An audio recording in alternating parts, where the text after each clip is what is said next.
Welcome to this video on weed identification and herbicide application and safety. My name is Jennifer Sumner. I'll be starting this video with weed identification. Then I'll be discussing safety procedures to follow when using herbicides. Jerry Stevenson will discuss various methods of herbicide application. Weed identification is important because it's the first step in establishing whether a weed is harmful or not. Once this has been established, then it's easier to find methods of control, if that's desirable. The Ontario Ministry of Agriculture and Food, Publication 505, Ontario Weeds, is a good guide to weed identification. I'll be starting this section with weed families and members of those families that cause problems for growers. The first family we'll discuss is the horsetail family. It's a family of primitive plants or living fossils which reproduce by spores instead of seeds. Slide number 2 shows field horsetail, a perennial that reproduces sometimes by spores, but mostly by creeping underground stems called rhizomes and by tubers. In early spring, a spear-like reproductive shoot appears, which produces spores, and later the more typical green Christmas tree-like sterile shoot appears, which reproduces vegetatively. Next we have the grass family. The grasses are one of the largest families of flowering plants. Their ability to form dense stands makes them a desired feature in many parts of our environment. However, a good number of grassy plants can become difficult problems in cultivated land. These will be emphasized in this course. Other members of the grass family are important food and forage crops. Slide number 3 shows quackgrass, a member of the grass family, and it's also called twitchgrass or couchgrass. It's a perennial which reproduces by seeds and by shallow underground stems or rhizomes, which produce roots and branches or new shoots at the nodes. Slide number 4 shows wild oats, an annual grass which reproduces only by seed. It's very similar in appearance to cultivated oats, the difference being that wild oats have a prominent bent and twisted awn, and a sucker mouth-shaped scar on the seed. When the awn senses moisture, it alternately coils and unwinds, pushing the seed into the ground. Slide number 5 is crabgrass. It's so named because of the dark red finger-like inflorescences or flower clusters, which give it its Latin name Digitaria. Crabgrass is an annual that germinates late in the spring, but the growing plant can spread by taking root at the nodes on the stem. Slide number 6 is barnyard grass, an annual with a coarse inflorescence and relatively broad leaves. Stems can take root at the nodes. Barnyard grass is a widespread and troublesome weed and is considered one of the worst weeds in the world. Slide number 7 is witchgrass, a late germinating annual grass with hairy leaves and a much branched, fine panicle type of inflorescence. It's sometimes known as hairgrass, tumblegrass, or ticklegrass. Slide number 8 is foxtail grass, an annual which germinates in May or June. The inflorescence is a dense panicle which resembles a foxtail. Two types of common foxtails are green foxtail and yellow foxtail. Slide number 9 shows Johnson grass, a perennial which reproduces by either seed or rhizomes. The rhizomes are large and fleshy and mainly white in color, with purple or red colored blotches. In colder areas, the rhizomes may not overwinter, but the plant can persist as a vigorous annual. Slide number 10 is fall panicum. This annual grass resembles witchgrass, but it's usually taller, coarser, and except in the seedling stage, has smooth, hairless stems and leaves. While it has been known to occur in stream beds in Ontario for many years, it has only recently become a serious problem in Ontario cornfields because of its tolerance to atrazine. It also creates considerable problems with harvesting. It gets tangled in mechanical harvesters and interferes greatly in hand-picked crops. Slide number 11 is Proso millet. This annual grass, sometimes called broomcorn millet, has been cultivated as feed for livestock in the northeastern United States and in Ontario. It has now escaped cultivation and occurs in waste places and is rapidly becoming a serious weed in corn. Next, we have the sedge family, which may appear grass-like at first glance, but may be distinguished from the grasses by the presence of solid triangular stems and 3-ranked leaves. Slide number 12 shows yellow nut sedge. It's a perennial which reproduces by seeds, by nutlets or tubers, and by underground stems or rhizomes. The narrow grass-like leaves point outward in 3 directions. This makes them 3-ranked, from the solid triangular stems. The nutlets can be eaten. Increased use of herbicides eliminates much of its natural competition, allowing it to spread. And now we have the buckwheat family. A translation of the Latin word for this buckwheat family means many knees or knots. This is quite appropriate, since members of this family are characterized by the many swollen joints on the stems. The leaves are usually alternate, and the fruits of this family often have angled wings. Slide number 13 shows curled dock. It's a member of the buckwheat family and a simple perennial with a deep tap root. The leaves are usually narrow with wavy margins or edges. The inflorescence is large and reddish-brown when mature. The seed is covered with a winged husk, which is a dispersal mechanism, and the margins of the wings on the husk are not toothed. Slide number 14 shows broadleaf dock, a perennial similar in habitat to curled dock. Distinguishing features include the basal leaves, which are often more broad than curled dock leaves, with blunt tips. A more reliable difference is the winged husk on the fruit, which has toothed margins. Slide number 15 is lady's thumb, an annual plant with long, narrow leaves that often have a purple or brown blotch resembling a thumbprint near the center. The tubular sheath that surrounds the stem at each node is characterized by short, slanting hair on the surface. Slide number 16 is wild buckwheat, an annual plant that reproduces only by seed. It has a twining habit of growth with thin branching stems. The leaves have long petioles, and the blades are arrow-shaped with lobes and tip usually pointed. The flowers are small and arranged in clusters in the leaf axils or at the tips of the branches. Slide number 17 is prostrate knotweed, an annual weed that reproduces only by seed. The leaves are small and elliptically shaped and nearly sessile, that is, without petioles. The flowers are very small and inconspicuous. The taproot is thin, wiry, and deeply penetrating. The growth habit is often prostrate, but can be erect in a shaded crop habitat, where it could be competing for sunlight. And now the goosefoot family. It has small, usually green flowers. Individual plants in this family can produce up to 100,000 seeds, which remain viable in the soil for many years. Slide number 18 shows lamb's quarters, a member of the goosefoot family. It's a succulent summer annual plant with a slender, grooved, much-branched stem. The leaves are variable in shape from triangular to diamond-shaped to elliptical. The leaves are dark green above, but the lower surface is whitish and covered with mealy particles. The small green flowers lack petals. Lamb's quarters is one of the weeds that has triazine-resistant biotypes that have recently created new weed problems for growers.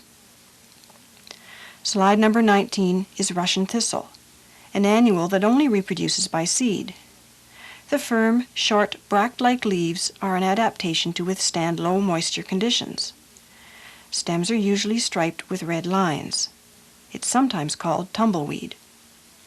And now the Purslane family, which is characterized by conspicuously fleshy leaves. Slide number 20 shows Purslane, a fleshy, drought-resistant summer annual that grows in a prostrate fashion. Its drought-resistant qualities mean that it has to be picked up and removed after being pulled in order that it not reroot itself. Next, the Amaranth family, which is known for having immortal or everlasting flowers, which persist long after the plant dies. Slide number 21 shows Redroot Pigweed, a member of the Amaranth family. It's a coarse annual with erect stems. The taproot is often pink or red. The leaves are alternate, long-stalked, and pointed at the tip. The inflorescence is coarse, large, and dense. Slide number 22 is Prostrate Pigweed, an annual weed with a prostrate growth habit that stays close to the ground. Be careful not to confuse this weed with either prostrate knotweed or purslane. And now the pink or cockle family. Most members of this family have leaves that are opposite and entire, that is, without toothed edges, and inflorescences that have a characteristic growth form.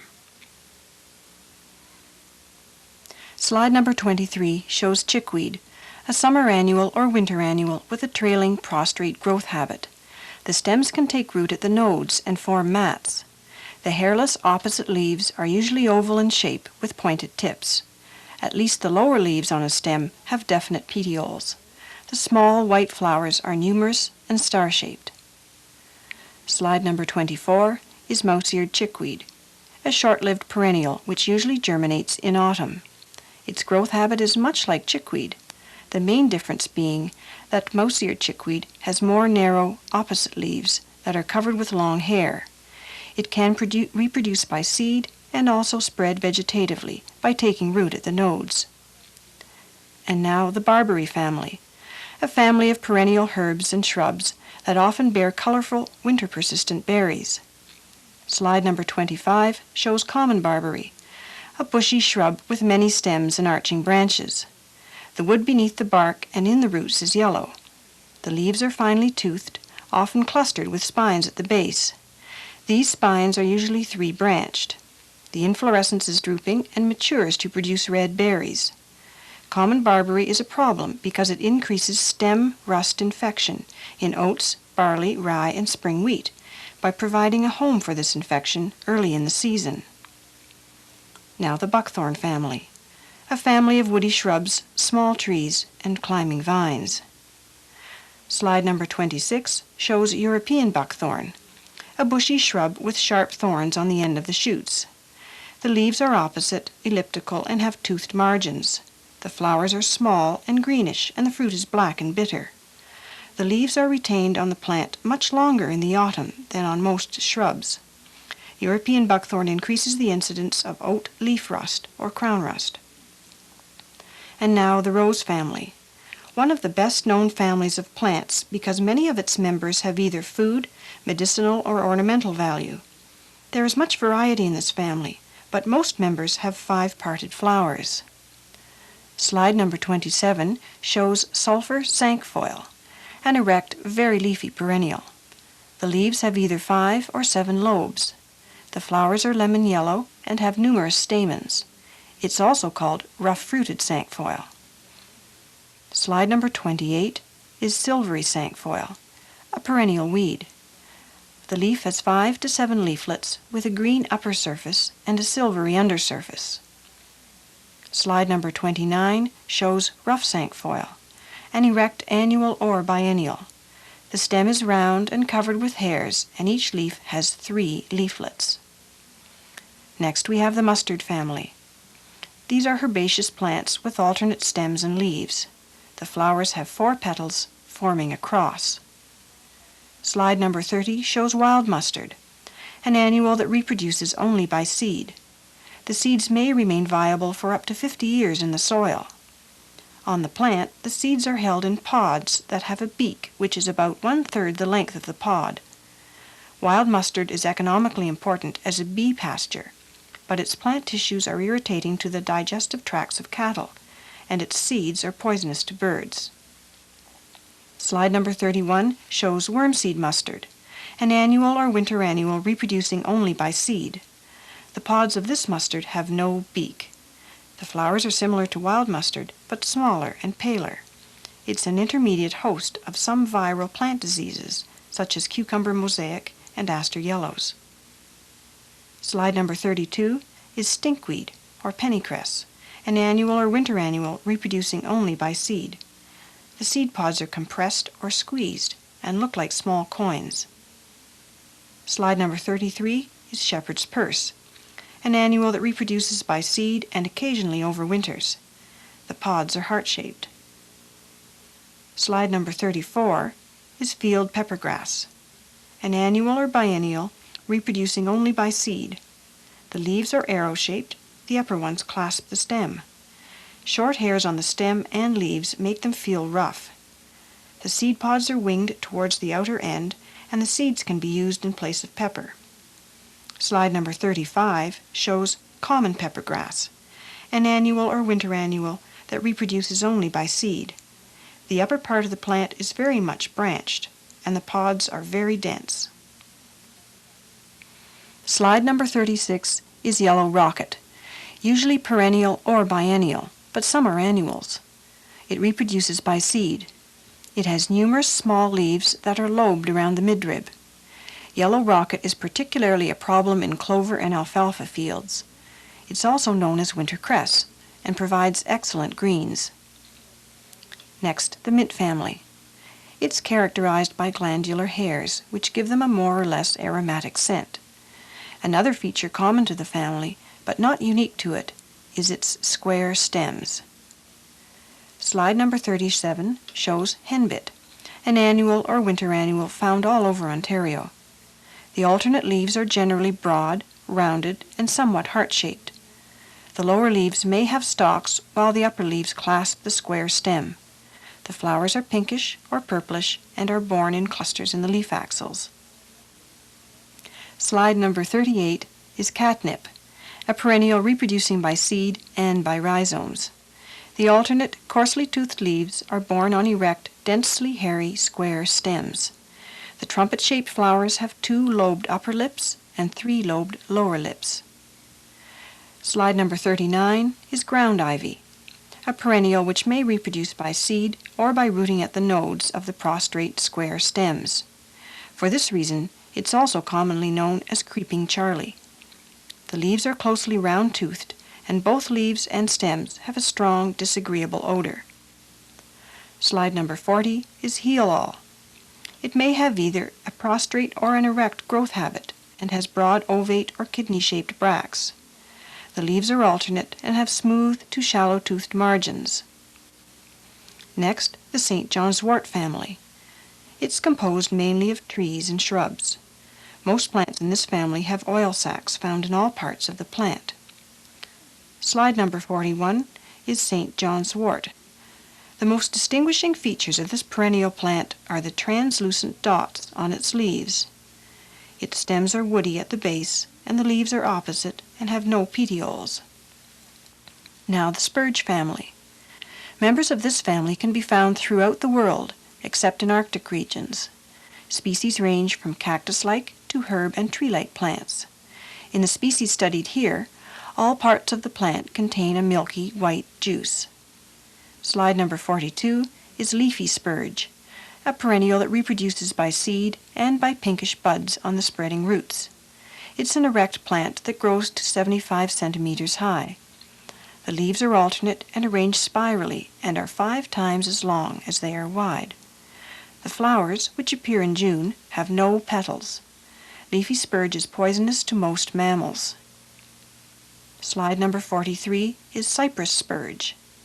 It's also known as graveyard weed and is very similar to leafy spurge, except that it has more numerous, narrower, and shorter leaves. Cypress spurge is also poisonous to most mammals. And now the legume family. It's named for its legume pods. Plants in this family have similar flowers with 5 sepals and 5 petals, and all form seed pods. Most young roots of legumes have nodules formed by bacteria which can fix atmospheric nitrogen and produce protein for the host plant. Slide number 44 is black medic, also called yellow clover. It's an annual that only reproduces by seed. The stems are very wiry. The long ones are prostrate with upturned ends, whereas the shorter stems are erect or spreading. The alternate leaves have 3 leaflets.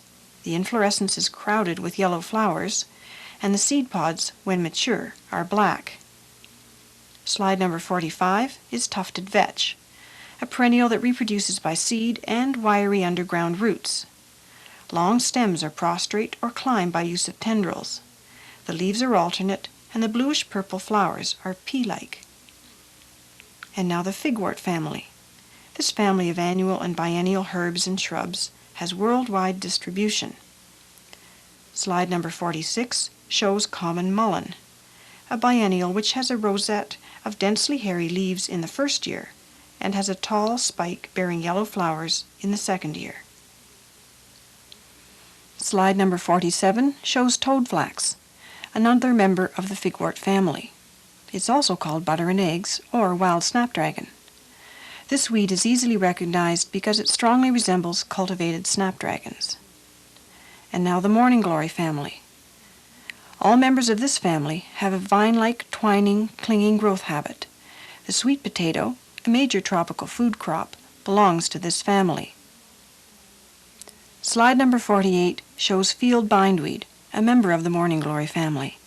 It's an extensively spreading and very persistent perennial. It's sometimes called wild morning glory because of its twining habit and large whitish to pinkish funnel-shaped flowers. Next, the plantain family. Leaves of this family have distinctive parallel veins. Most species are perennial or biennial and have leaves in a rosette. Slide number 49 is broadleaf plantain. The name plantain was given to us by the native people, meaning footprints of the palefaces, and illustrates well three features of broadleaf plantain. The leaves are similar in shape to the sole of the foot. It commonly occurs on pathways, and it was introduced to North America by European settlers. Slide number 50 is narrow-leaved plantain, a perennial reproducing only from seed. The leaves are narrow and parallel-veined, and the flower head is compact and often has long, thin stamens radiating from it. And now the borage family. It's commonly referred to as the forget-me-not family. Many members of this family have rough, bristly stems and blue flowers. Slide number 51 is blueweed, generally a biennial with the first-year rosette having long, narrow, hairy leaves. Its penetrating fleshy taproot is well adapted to the coarse sand or gravelly soils it generally inhabits. Its blue flowers are a good bee pasture. Next, the milkweed family. Species of this family found in Ontario are poisonous to livestock, have characteristic seed pods and plumed seeds, and contain a milky juice. Slide number 52 is common milkweed, an easily recognized perennial that reproduces by both seeds and rhizomes. Its major distinguishing characteristic is the soft, large seed pod with warty protuberances. The underside of the rounded leaves are covered with fine hair, and the seeds are plumed like parachutes, a dispersal mechanism. Next, the carrot or parsley family. Members of this family are characterized by a distinctive inflorescence called an umbel, which is an umbrella-like flower cluster. Many species of this family contain aromatic oils and have characteristic odors. Slide number 53 is wild carrot, also called Queen Anne's lace, and it's usually a biennial and reproduces by seed. It's extremely common in meadows, roadsides, and waste places. The plant has a large fibrous taproot, finely dissected leaves, and a flower head made up of a number of small umbels tightly clustered to form a larger umbel. Slide number 54 is goutweed, a very persistent perennial that reproduces both by seed and by rhizomes. The leaves are green or variegated, and the flowers bloom between June and August. And now the mallow family. Species of this family are found in both temperate and tropical areas. Cotton is a member of the mallow family. Slide number 55 shows common mallow. It's either an annual or a perennial and reproduces by seed. It has a taproot, hairy stems, and round or kidney-shaped alternate leaves. The flowers emerge from the leaf axils. Slide number 56 is velvet leaf. It's an annual with large heart-shaped leaves that are soft and velvety. Yellow flowers are found in the leaf axils. Velvet leaf seeds are spread via feed grain or by tillage and harvesting equipment. Next, the nightshade family. A number of cultivated plants belong to this family, including potato, tomato, petunia, eggplant, and tobacco. Slide number 57 is climbing nightshade, also called bittersweet. It's a perennial that reproduces both by rhizomes and by seeds. The stems are erect or vine-like and often woody. The leaves are alternate and lobed at the base. The red fruit are borne in clusters and are reputedly poisonous to children. Next, the cashew family, a family of trees and shrubs that have resinous, often acrid sap. Slide number 58 is poison ivy, often incorrectly called poison oak. A woody perennial, it reproduces by seeds or by rhizomes. The stems are prostrate or can act like a climbing vine. The bright alternate leaves have 3 leaflets, variable leaf margins, and droop slightly. The flowers are clustered in leaf axils and produce white fruit. And now the oxalis family. It's closely related to the geranium family, and all members have a sour-tasting leaf. Slide number 59 is European wood sorrel, an annual or perennial. It reproduces either by seed or by underground runners. It has an erect growth habit, flowers from early summer to autumn, and the fruit is a capsule that contains numerous flat seeds that are expelled up to 2 meters in distance at maturity. Last we have the composite family. It's the largest family of dicotyledons, as opposed to grasses, which are monocotyledons. All flowers in this family are uniformly constructed, the flower heads in reality being made up of many small flowers clustered together to look like one flower. Useful members of this family are head lettuce, artichoke, sunflower, chamomile, asters, marigolds, zinnias, and daisies, to name a few. Slide number 60 shows goldenrod, a member of the composite family. It's a perennial that's common to fences, roadsides, and pastures. Goldenrod was thought to cause hay fever, but the pollen is too heavy and sticky to be airborne and falls to the ground. Slide number 1 is common ragweed, another member of the composite family. It's an annual reproducing only by seed.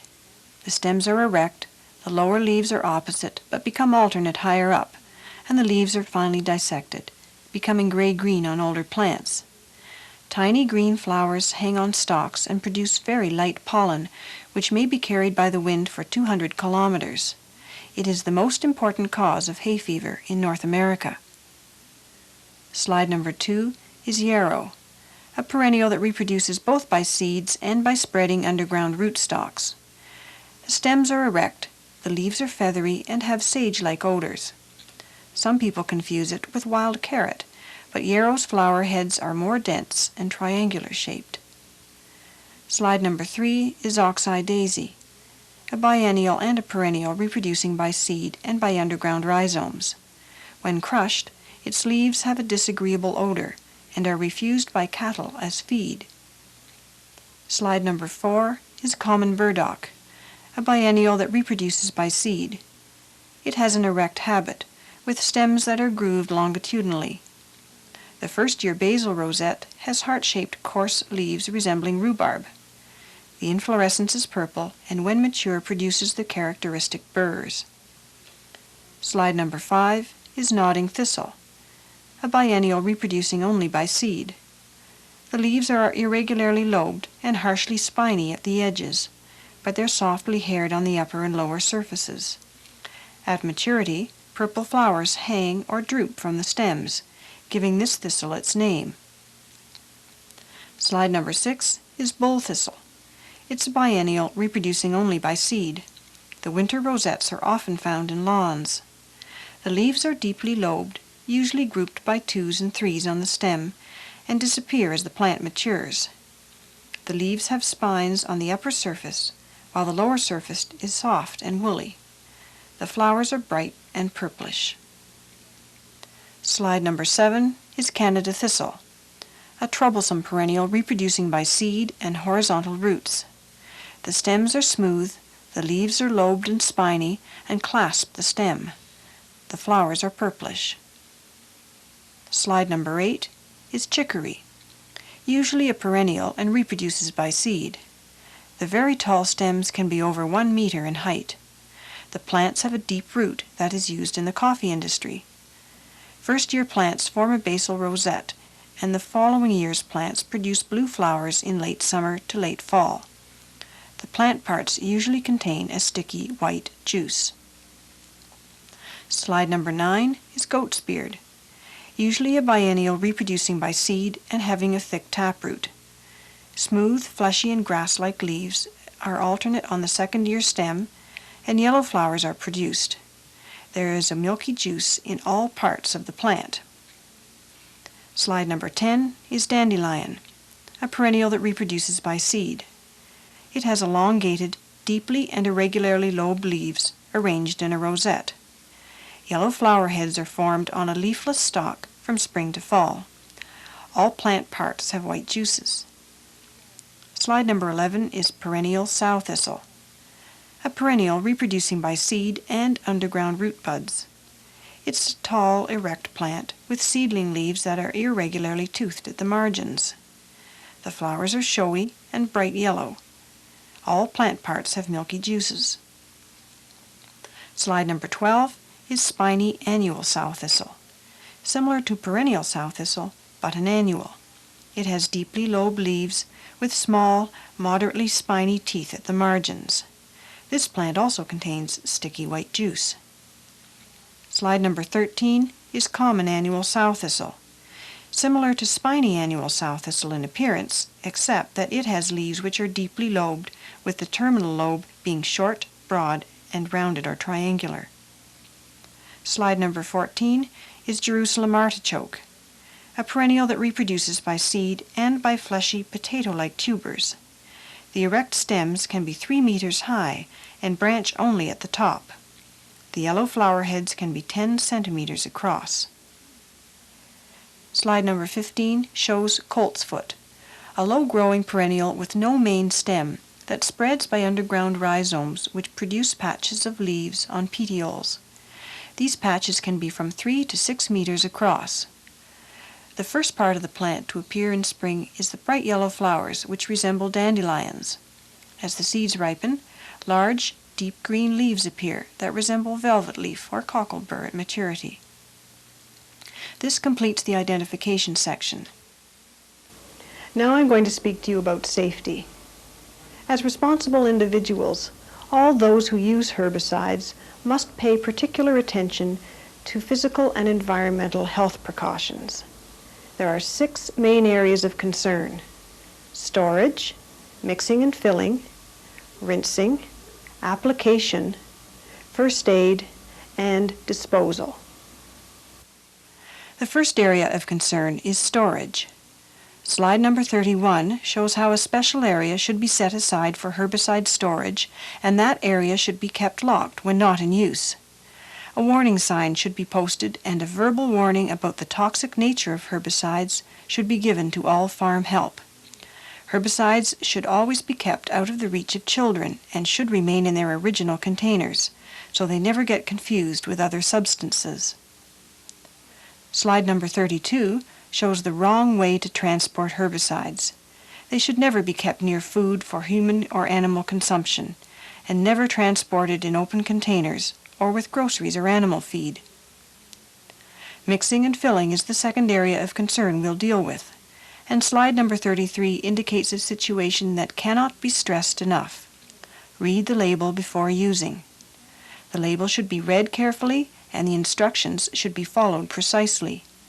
Do this each time you use a herbicide, because the directions are specific to the contents of that package. Don't rely on your memory, because the recommendations may change at any time.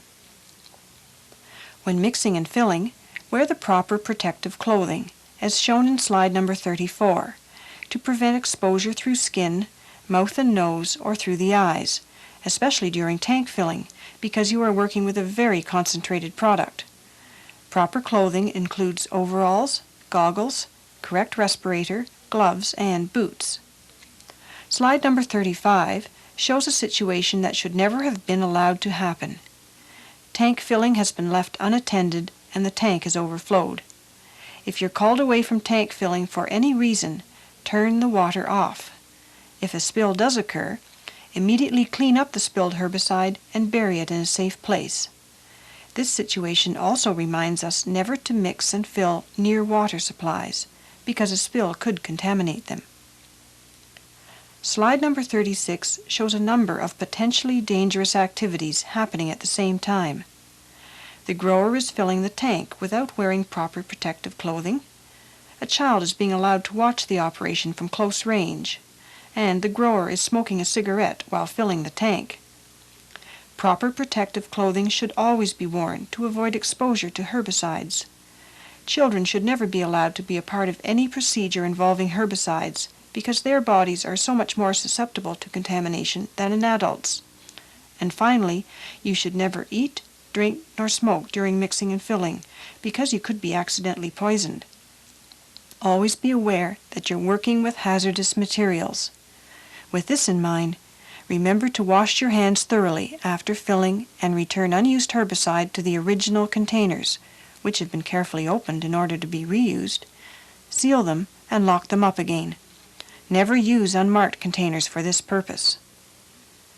Our third area of safety concern is rinsing. There are 3 good reasons why we should rinse out used herbicide containers, as shown in slide number 37.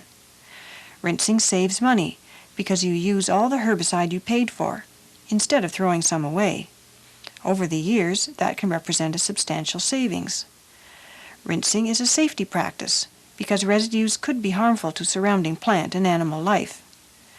And rinsing permits safe disposal of used herbicide containers that could otherwise cause environmental contamination. Properly rinsed containers mean that they can be disposed of as regular garbage. The safest way to rinse is triple rinsing, which renders containers 99% free of residues. As shown in slide number 38, first, empty the contents of the container and drain for 30 seconds. Add rinse water or other carrier until the container is about 1/5 full. Close, shake well, and drain into tank. Repeat this procedure 3 times. It only takes 5 minutes. Finally, puncture the container so that it cannot be used for anything else. Pressure rinsers, like the one shown in slide number 39, not only do the equivalent of a triple rinse in 30 seconds, but also puncture the bottom of the container at the same time, rendering it useless and therefore safe. Glass bottles should be triple rinsed and broken before disposal, and paper bags should be rinsed at least once before they're thrown away. The fourth area of safety concern is application. Without proper protection during spraying or dusting, applicators could become poisoned by breathing vapors or by absorbing chemicals through the skin and eyes. Wear proper protective clothing during application, as is shown in slide number 40. And remember, the filters on the tractor cab are designed for removing dust, not herbicide fumes or vapor. Use a respirator. Another safety practice when applying herbicides is to never apply them near surface water. Slide number 41 shows how surface water could become contaminated by accidental direct spray or surface runoff. First aid is the fifth area of safety concern. As shown in slide number 42, always read the first aid instructions on the label and follow them carefully if the need arises. Be prepared for emergencies by being informed about the product you're using. Always know the generic name of the herbicide you're applying. You'll find it on the label under the guarantee, because not all trade names are familiar to medical personnel. Post a list of emergency phone numbers, and you might even give the hospital or poison control center the names of the herbicides you are using.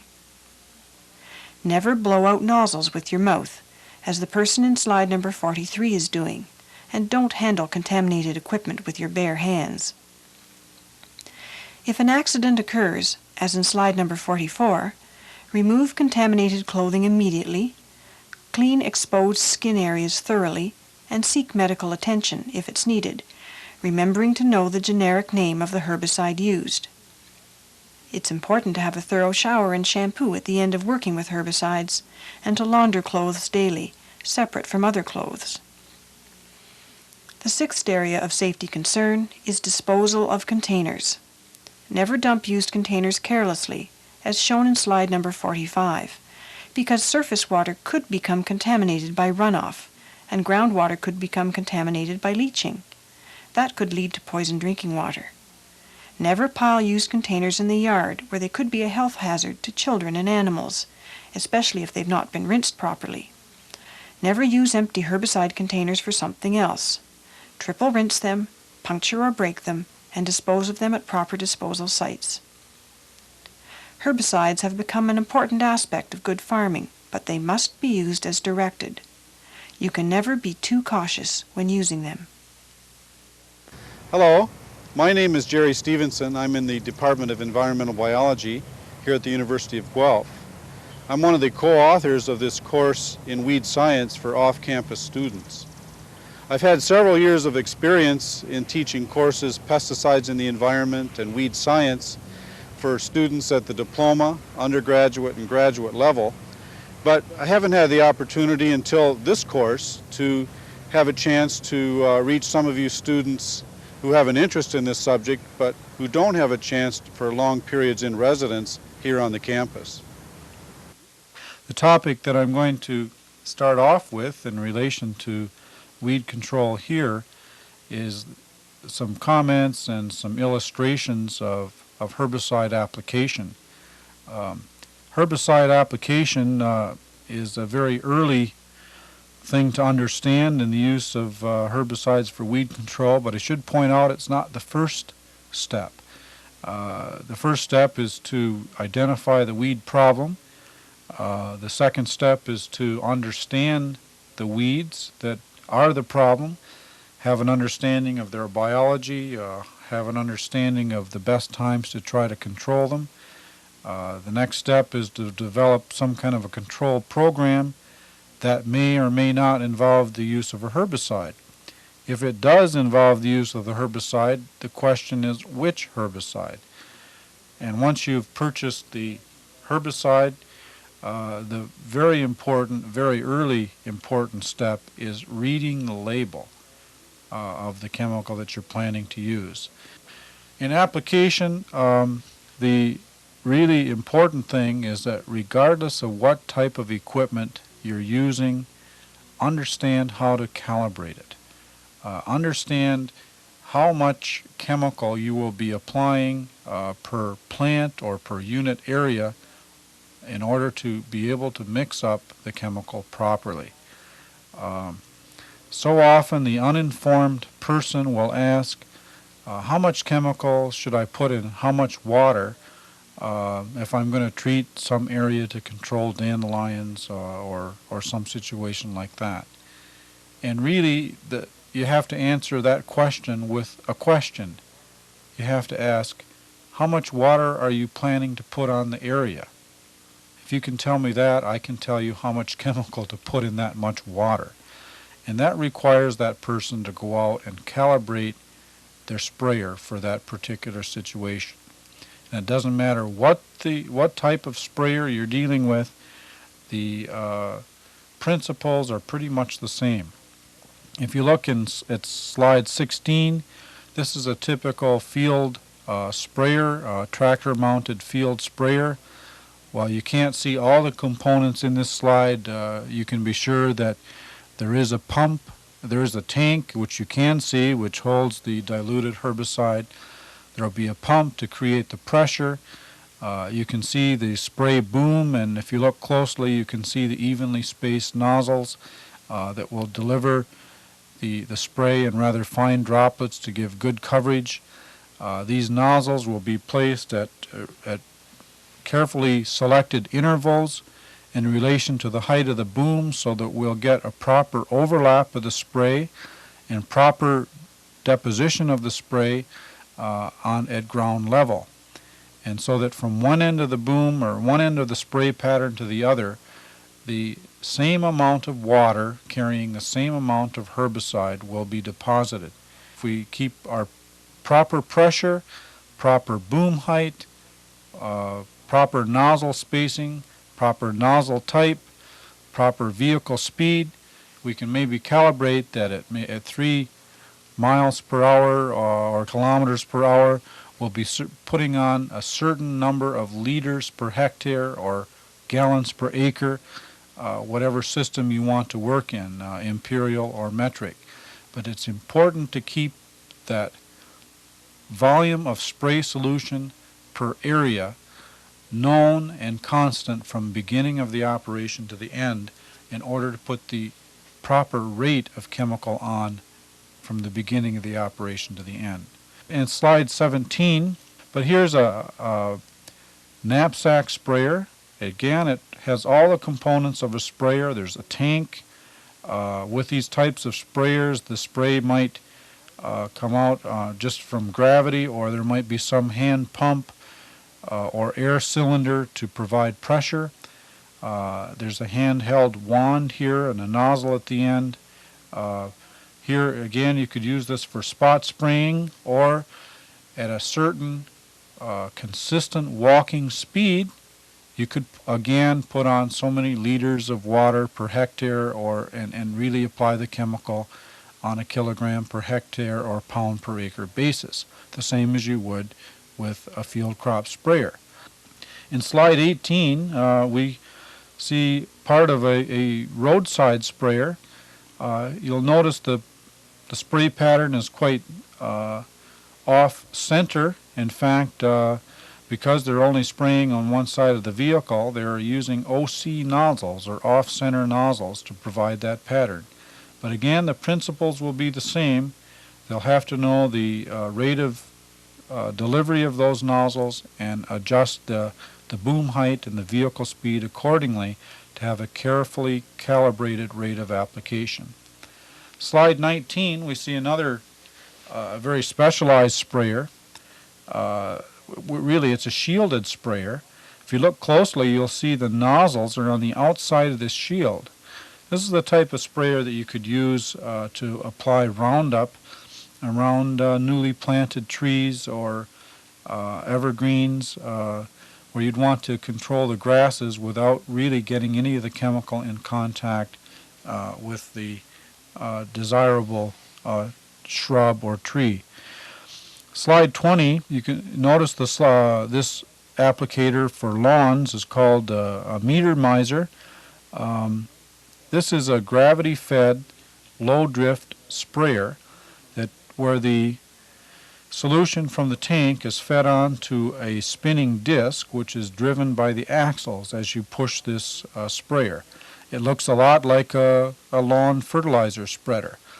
And because you aren't pressurizing the tank, you aren't atomizing the spray and creating a lot of fine droplets that could drift. And in fact, the sprayer has a bit of a shield over the area where the droplets are thrown off this disc. So you have extra precautions there for preventing spray drift with a chemical like 2,4-D that could injure flowers or valuable shrubs adjacent to a turf situation. In slide 21, actually this is a picture of myself, but more importantly, I'm holding a new controlled droplet low drift sprayer called a Herbie. And you can see the small tank at the top end of this handle where the chemical is put dissolved in water, and it's gravity fed through that tube down onto the red object at the end, which is a battery driven spinning disc. And the spray solution is fed onto that disc by gravity, and the battery spins it and produces spray droplets of a rather large size that wouldn't be very subject to drift. An even newer kind of sprayer is shown in the next slide, 22. This is called an electrodyne sprayer. Again, it operates on the same principle, some of the same principles as that Herbie, with the added exception that the droplets are given an electrical charge before they're emitted from the sprayer. In slide 23, we see 3 different handmade apparatuses for applying non-selective herbicides like Roundup. And this has been a major breakthrough in the use of Roundup in both crop situations and even ornamental or landscape situations. Roundup is a very effective herbicide, but it's also has two other attributes, one of which is that it's very expensive. The other thing is that it's very non-selective. So these gadgets have been developed to allow more selective applications of Roundup in crop situations. And really what they are is PVC pipe that is commonly used in plumbing, but specially designed here so that you can fill the PVC pipe with the herbicide solution, often about a 30% mixture of Roundup with water, and then it is gravity fed down into the lower part where there's holes drilled in the PVC pipe that is capped, and then the herbicide solution leaks through these holes onto some kind of indoor-outdoor carpeting or absorbent sponge-like material which will hold that chemical without dripping, but then when you brush weeds that you want to control with it, the chemical will be applied to those weeds after direct contact. You can see a couple of handheld gadgets there, and also sort of a longer bar, which could be and even longer bars, say 20 feet or more, can be developed for use in front of tractors, and you can drive over a soybean field and control taller growing weeds like velvet leaf and milkweed and Canada thistle. As long as they project up above the canopy of the crop, you can selectively apply the chemicals with these Rope-Wick Wiper applicators to weeds that are above a crop. And there'd be really no way that you could spray those weeds without contacting the crop. But these selective applicators are innovations that make that possible. The other thing is that maybe 1 gallon, you could treat many acres with just 1 gallon of the product. Now, some of these are becoming commercially available. As you see in slide 24, this is sort of the hockey stick applicator, and you can see me here applying it to some tall growing weeds in a landscape situation. Another very different way of applying herbicides you can see in slide 25.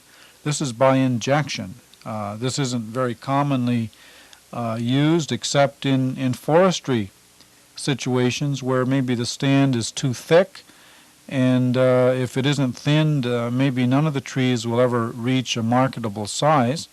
But they can go in with, I believe there's some gadgets that, like the one you see here, have been called maybe hypo hatchets. You can see the applicator has a small tank attached to his waist containing probably the concentrated solution of the herbicide, and he uses the hatchet to hit the tree, and with the hatchet embedded in the tree, he pulls a trigger and the chemical is injected directly into the tree. Environmentally, this is certainly an excellent approach to applying the herbicide, and it is useful, as I said, in areas where you want to thin stands of all the same species of tree, where it would be otherwise hard to use a chemical selectively. Take a look at the next slide, 26. This happens to be a situation where herbicides are being applied to a power line. And the point I'd like to make here, though, is that no matter how safe a herbicide is reported to be, we should be avoiding human exposure to that herbicide. If you're the person doing the applying, or for people that you might hire to apply herbicides, it's really very important to minimize the exposure of professionals who are spending many hours a day, many days a week, many weeks in a year applying these chemicals.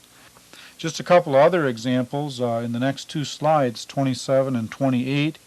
In 27 you'll see an attractively dressed lady with summer clothing applying herbicides. And you can see in slide 28 a young fellow, again, similarly dressed, you might say, with bare arms and bare hands, applying a herbicide. And what we find really is that probably a very important step for exposure is in the mixing of the chemical. And it's very important to wear gloves and protective clothing, particularly at that time. Slide 30 illustrates, I think, proper attire for the professional herbicide applicator. You can see here this person is wearing disposable coveralls that can be simply thrown away. They don't have to be mixed with the family wash. Rubber boots so that it would be impermeable to the wet spray from treated vegetation. Impermeable gloves. He should have been wearing these particularly when he was mixing the chemical and also while applying the chemical. Again, the respirator, you will not see that a respirator is required for the safe use of herbicides. You would not see this required on the label. It's just an extra option that if you find it comfortable, you may choose to wear it to sort of improve the odds. So the applicators of herbicides and particularly insecticides have to take those extra precautions. And they have to take precautions to read the label, apply the proper rates to get the desired weed control without risk of injury to other vegetation and without really posing any health hazard for themselves.